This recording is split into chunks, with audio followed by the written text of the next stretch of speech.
Welcome to Kidmissing TV. I'm your host, Angelina Wilson. This is the case. I accidentally pulled two cases. It's pretty easy to do. Of Martin Allen. He was a 15-year-old British schoolboy. This one falls more into the category of Oddities October, because obviously he's not Indigenous.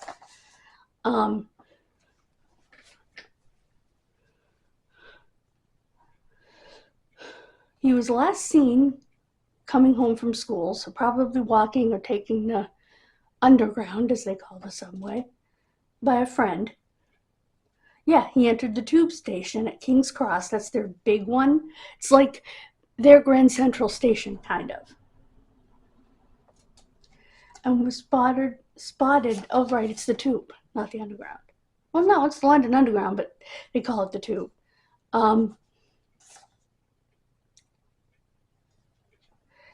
And at least 10 people say they saw him between 3:50, and 4:45, quarter of 5.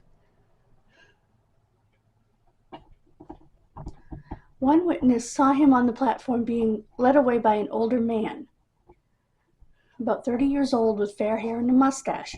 The boy appeared to be distressed, uneasy, and frightened, and was being held by the back of his neck as they stepped off the train. One witness claimed to hear the man say to the boy, "Don't try to run." Another stated that he had seen Martin being thrown against the wall by the unknown aggressor. One man attempted to intervene, but was told by the abductor that he was a police officer performing an arrest. The man then backed off. It's possible he may have been pretending to be a plainclothes officer to make the boy comply, and why he did not resist or scream. So he was abducted. Both of his parents have since passed away. It was 5 November 1979. He was born the 19th of October 1964.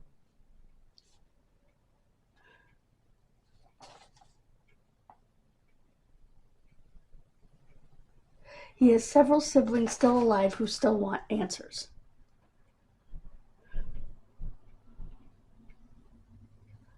He grew up in a council flat, and I'll explain what that is in a minute, in Hornsey, North London.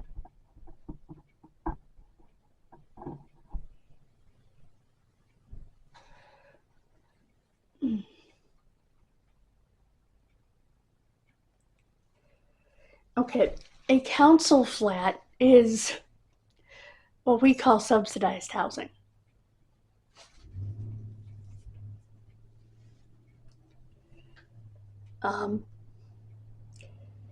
And when he was 12, his father became the chauffeur to the Australian High Commissioner, and the whole family moved to a cottage on the grounds of the Australian High Commissioner in Kensington.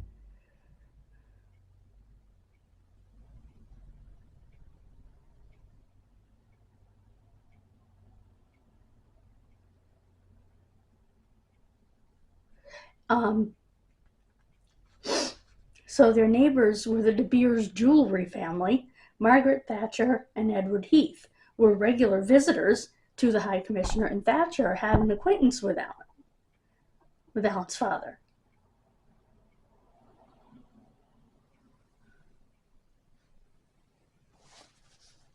He was good at French, math, and drawing, art. So, and he went to the Central Foundation Grammar School. He did look young for his age and never ran away from home.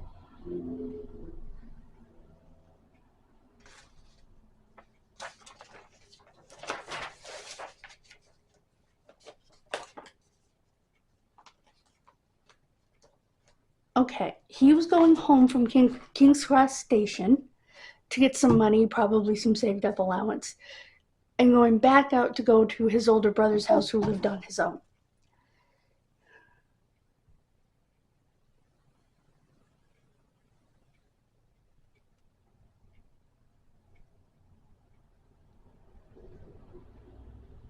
And his family wasn't alarmed because they thought he spent the night at his brother's house.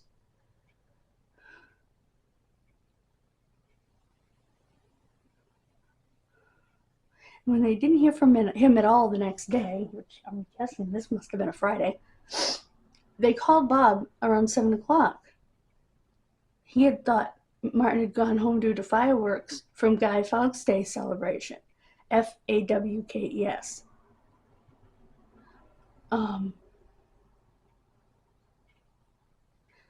no, because when they called his best friend Robert, he hadn't been at school that day, so they called the Metropolitan Police.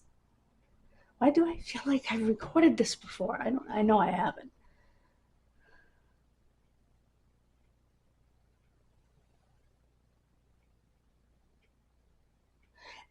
He was then seen, that's strange, supposedly at 4:15 at Gloucester Road, Gloucester. It looks like Gloucester, but it's Gloucester, like our town of Gloucester. Gloucester Road Station. About a half an hour after he vanished. And it was London's biggest ever house-to-house search.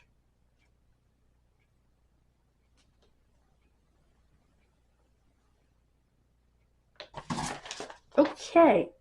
His brother Jeffrey said that the police said that there were higher up people involved, quote unquote, and to, quote, not take it further because someone will get hurt. What?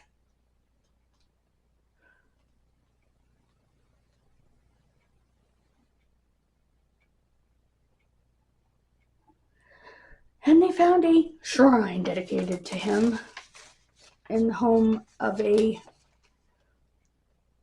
child offender and in Liverpool. It didn't garner any leads, but okay. In 2009, police told Alan's brothers, Kevin and Jeffrey, that files on the investigation had been destroyed in a flood. That same year, his parents conceded that they would never see him alive again.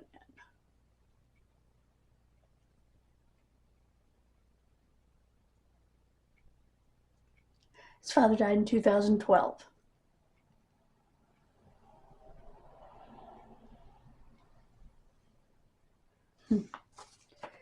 In April 2015, some of the evidence was rediscovered. In May 2016, Operation Nalswick superseded Operation Midland and was formed specifically to reinvestigate Alan's case. Police questioned Sidney Cook, a child gang leader who was jailed for life in 1985. Good place for him. I don't have a phone number. Some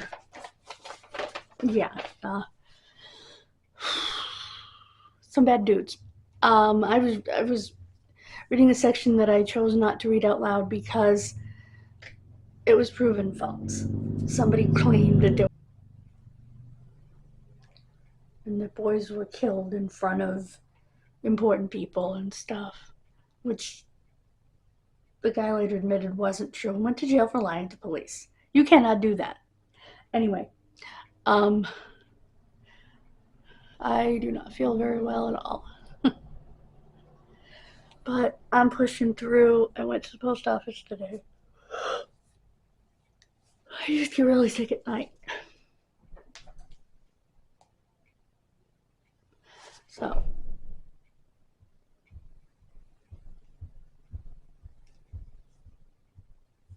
thank you so much for joining me. God bless you. Have a wonderful rest of your day.